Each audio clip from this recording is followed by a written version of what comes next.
करोड़पति teacher की पत्नी को हुआ राजमिस्त्री से प्यार।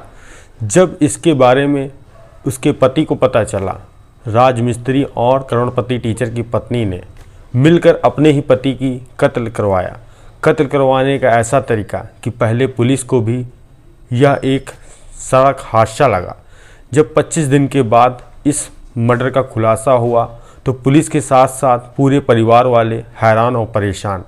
आखिर जिसका पति करोड़पति हो और अच्छी सरकारी नौकरी हो, वह राजमिस्त्री को दिल क्यों दे बैठी? ऐसी कौन सी वजह थी? यह कहानी सुनकर आप भी हैरान और परेशान हो जाएंगे। नमस्कार, मेरा नाम रवि है। मैं आशा उम्मीद करता हूँ आप लोग बहुत अच्छे होंगे, अपना बहुत बहुत ख्याल रख रहे होंगे।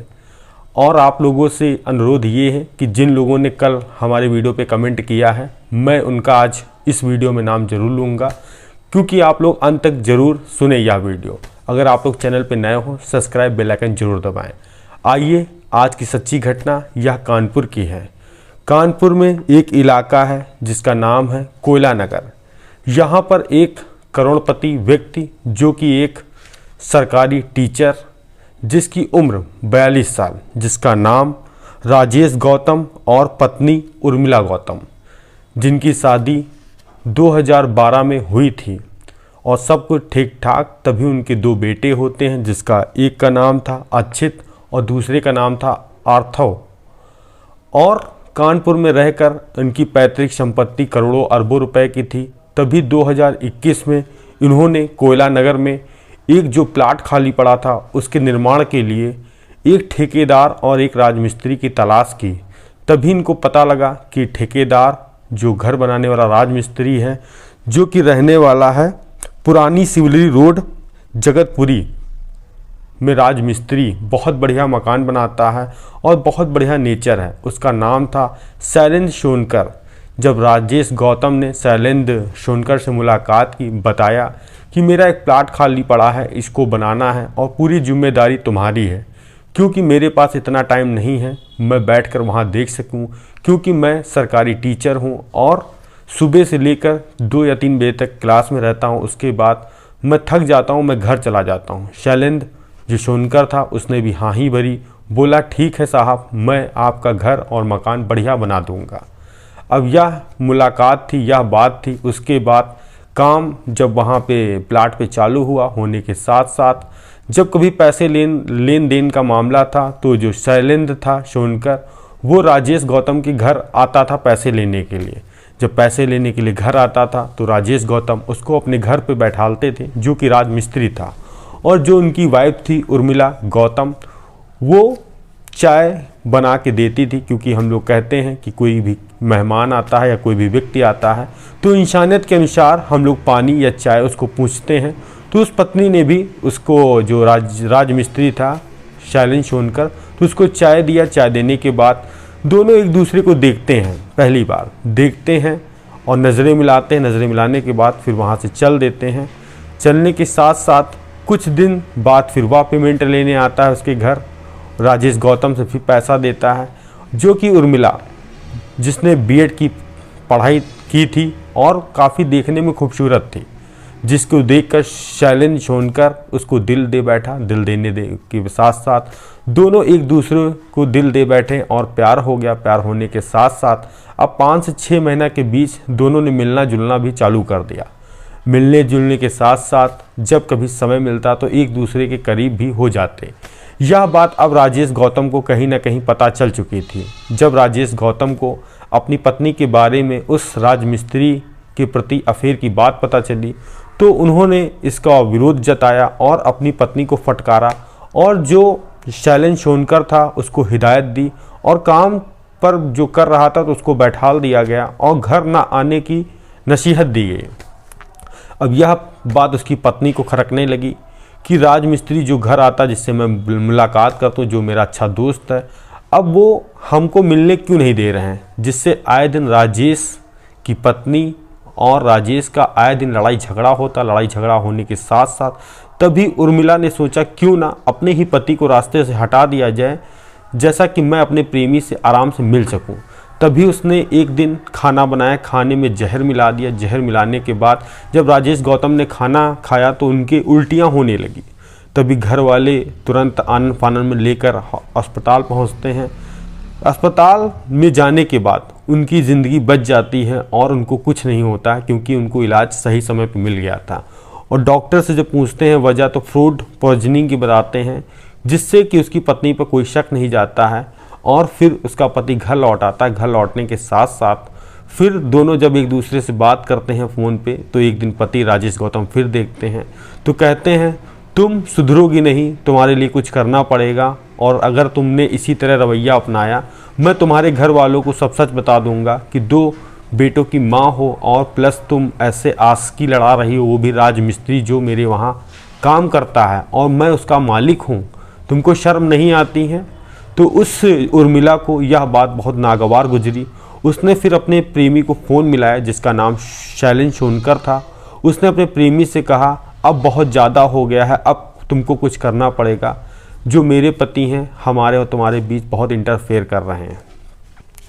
तभी जो शैलेंद्र, जो इसका मेरा भाई था जिसका नाम था विकास, उसको फ़ोन करता है, कहता है एक व्यक्ति है उसको रास्ते से हटाना है, कैसे हटाना वो तुमको देखना है।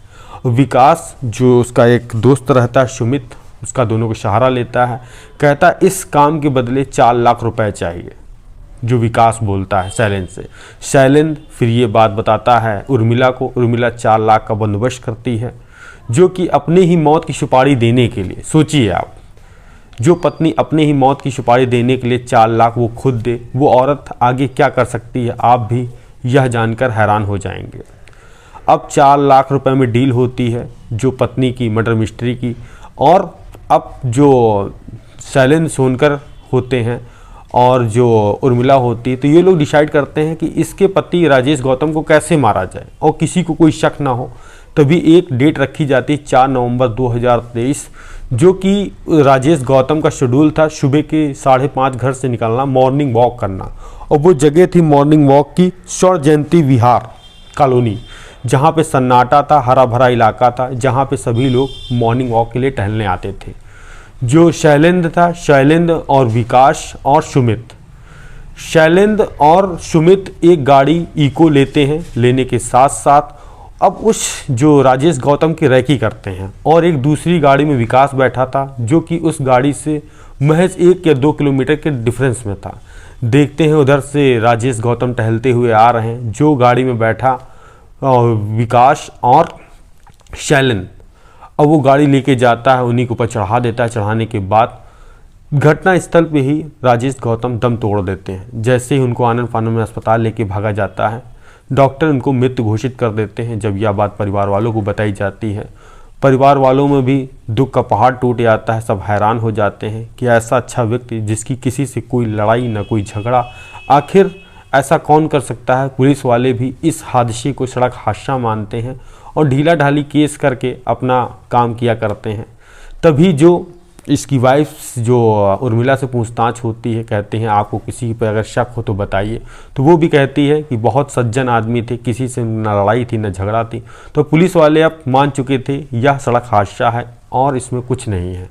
तभी जो राजेश गौतम के भाई हैं ब्रह्मदत्त, उनका फिर पुलिस वाले बयान लेते हैं। तो वो एक ऐसा सच खुलासा करते हैं जिससे पुलिस वाले फिर कहीं ना कहीं हैरान और परेशान, और FIR मर्डर के लिखने के लिए वो कहीं ना कहीं प्रेशर में आ जाते हैं। ब्रह्मदत्त कहते हैं कि जो राजेश गौतम है, तो कुछ दिन पहले हमारी उनकी बात हुई थी, तो उन्होंने बताया मेरा भैया कोई ना कोई पीछा करता है, मुझे जान का खतरा है, मुझे लगता है कोई मार देगा। अब पुलिस वालों से ब्रह्मदत्त कहते हैं मेरे भाई का सड़क हादसा ने किसी ने कत्ल किया है। अब पुलिस के लिए अहम चुनौती कि भाई जो सामने वाला व्यक्ति है वो मर्डर के लिए कह रहा है, तो FIR लिखना भी लाजमी है। तो पुलिस वाले FIR मर्डर की दर्ज करते हैं। दर्ज करने के साथ साथ अब वो बिल्कुल इंक्वायरी बैठालते हैं, टीमें लगाते हैं, जिसमें सर्विलांस टीम रहती है और CCTV फुटेज देखते हैं। तभी उनको एक बहुत बड़ा सुराग लगता है कि जो घटना स्थल की जगह है, तो वहाँ क्यों ना CCTV फुटेज है सारे देखे जाएं, जिससे शायद कोई ना कोई सबूत जरूर मिले, जिससे जो आरोपी है या एक्सीडेंट करने वाला व्यक्ति है वो पकड़ा जाए। अब पुलिस वाले स्वर्ण जयंती कॉलोनी की तरफ जाते हैं, देखते हैं कि इको स्पोर्ट्स जो गाड़ी है जो आ रही है उसके साथ एक गाड़ी और लगी थी जो कि दोनों साथ में थी, और जो इससे एक्सीडेंट किया गया वो गाड़ी भी आगे जाके लड़ जाती है और पीछे से गाड़ी आती है जिसमें आरोपी निकलकर भाग जाता है। अब पुलिस वाले जानते हैं कि ये जो आरोपी भगा है दूसरी जो गाड़ी लेके आया कोई ना कोई तो इसका ताल्लुकात जरूर है। तभी पुलिस वाले दोनों गाड़ी कैच करते हैं सीसीटीवी में, तो उसकी जो नंबर प्लेट होती है उसको खंगालते हैं। लगता है कि वो नंबर प्लेट फर्जी है। अब पुलिस वालों के लिए अहम सवाल, अब नंबर प्लेट फर्जी है, अब आरोपी तक कैसे पहुंचा जाए। पहुंचने के साथ साथ उधर पत्नी से दोबारा पूछताछ होती है। पूछताछ होने के बाद वो ढीला ढवैला रवैया अपनाती है। फिर पुलिस वाले उसका मोबाइल कब्जे में लेके सर्विलांस पे पूरा मोबाइल लगाते हैं और देखते हैं कि पत्नी का तो किसी चीज़ से संबंध नहीं, क्योंकि ज़्यादातर मर्डर में होता है पति की, तो पत्नी इन्वॉल्व होती हैं। तो पुलिस वालों ने शक के बुनियाद पर मोबाइल लिया। मोबाइल में उसी वक्त देखा 5:30 बजे के आसपास शैलेंद्र सोनकर को फ़ोन किया गया। अब पुलिस वालों ने वो नंबर नोट किया, लोकेशन टेस्ट की और इधर अपना काम कर रही थी। जो घटना स्थल के बाद जब नंबर प्लेट उनको कुछ नहीं हाथ लगा तो उन्होंने उस एरिया के नेटवर्क को खंगाला, देखा कि उस समय किस फ़ोन पे कितनी कॉलिंग की गई। उसी एरिया स्वर्ण जो जयंती इलाका कॉलोनी थी उसमें देखा गया 2 फ़ोन सुबह किए गए 6 बजे के आसपास, जिसमें एक फ़ोन था विकास का, दूसरा था शैलेंद्र सोनकर को। अब पुलिस इनको उठाती है, पूछती है तुम्हारा इस मर्डर से क्या उद्देश्य था।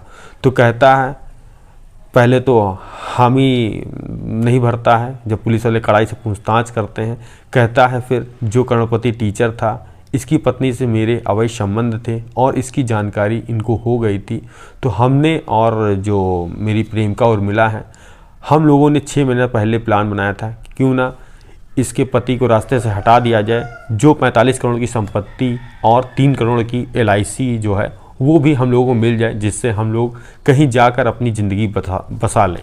और यही फिर उर्मिला पत्नी से पूछा जाता है, वो भी पहले बहुत बहाने बनाती है। जब पुलिस वाले इसको प्रेमी को सामने लाते हैं तो वो भी टूट जाती है, वो भी पूरा सच बयां कर देती है। ये सब सुनने के बाद परिवार वाले भी हैरान कि इतना करोड़पति व्यक्ति की पत्नी और एक अच्छी नौकरी के साथ जिसके 2 बच्चे हैं उनकी भी उसको फिक्र ना आई, उसने अपने प्यार के लिए अपना पूरा घर परिवार बर्बाद कर दिया। यह कहानी सुनाने का उद्देश्य हमारा किसी को परेशान करना नहीं है, बल्कि आप लोगों को सचेत करना है। सावधान रहें, सतर्क रहें और ऐसी घटनाओं से आप भी बिल्कुल सतर्क रहें। हम मिलते हैं नेक्स्ट वीडियो में, मगर हाँ हमारे जो पिछले कमेंट हैं मैं उनको पढ़ना चाहता हूं। जिन लोगों ने कमेंट किया है उनका नाम है प्रभात मौर्य जी हैं और पुष्पा राज जी हैं और प्रेम जी हैं। मैं इन लोगों को तहे दिल से हार्दिक शुक्रिया और अभिनंदन व्यक्त करता हूं। आप लोग ऐसे ही वीडियो हमारे देखते रहें और ज़्यादा से ज़्यादा कमेंट करते रहें, जिससे हमें बहुत अच्छा लगता है। अब मिलते हैं नेक्स्ट कहानी में नई शुरुआत के साथ। जय हिंद, जय भारत।